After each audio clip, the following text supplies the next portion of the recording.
Nothing wrong with setting lofty targets or goals in the economy, especially if it's riding a wave of momentum from last year and the year before. Hence, in today's cabinet meet in the palace, NEDA Chief Sentro Balita pared down growth target numbers for next year on the front and back ends by a half a percentage point, which has little or no effect in the country, hitting middle-class economic status and single-digit poverty incidence by 2028, as our Kenneth Paciente reports. 6.2 trillion pesos is the proposed national budget for the year 2025 by the Development Budget Coordination Committee or DBCC at the cabinet meeting yesterday presided by President Ferdinand R. Marcos Jr. This is 7.5% higher than this year's budget of 5.768 trillion pesos. According to National Economic and Development Authority Secretary Arsenio Balisacan, if approved, such funds will remain reserved for projects that will help and improve the standard of living of Filipinos, including the affordable housing under the Pambansang Pabahay para sa Pilipino program of the administration.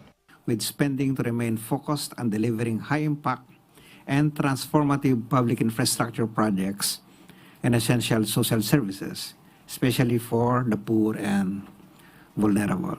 Different steps of the government related to different issues were also discussed, including plans to grow the country's economy, in which the DBCC approved the adjustment of the country's growth target this year. From the previous 6.5% to 7.5% target for 2024, it was reduced to 6% to 7%. Balisacan explained several things were considered, including the economic performance of the country in 2023, as well as some external factors. To recognize the recent developments in the global economy, particularly trade and finance. We have seen there continuing slowdown of the global economy, and also taking into account the uptick in oil prices, and as well as the trends in the in inflation, interest rates, that not just in the Philippines but also in other countries, particularly our major trading partners like the U.S.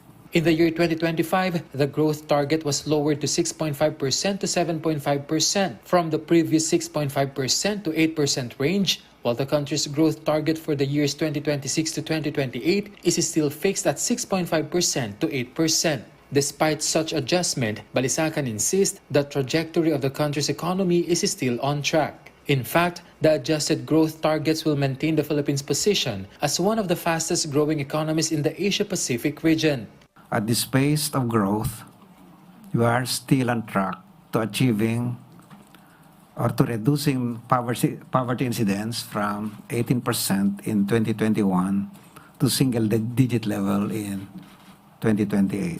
However, the government still has not ignored some challenges despite the good standing of the country's economy, just like domestic and external risks, climate change, natural disasters such as El Niño that is being experienced now that may affect food security, as well as the price of food. Challenges the government is focused to overcome. The administration remains positive to sustain the momentum of the economy for the country's greater development.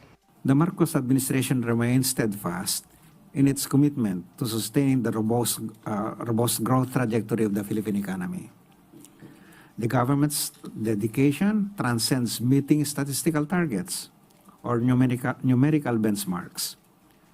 We direct our efforts toward realizing a strategic and compelling vision for our nation's prosperity, even as we navigate a global economic landscape marked by various challenges within and without.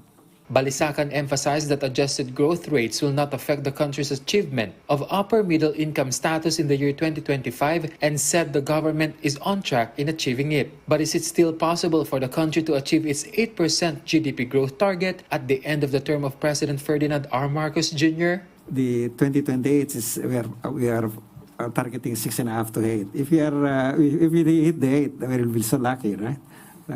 But you know, as we see it, there are. I see, if the interest rates will continue to fall, there's a huge housing backlogs. That if those come in, they will drive the economy in a substantial way. The GDP of the country's economy grew 5.6% in 2023, higher than China, Vietnam, and Malaysia. Kenneth Pasyente from the National TV Network for a new and better Philippines.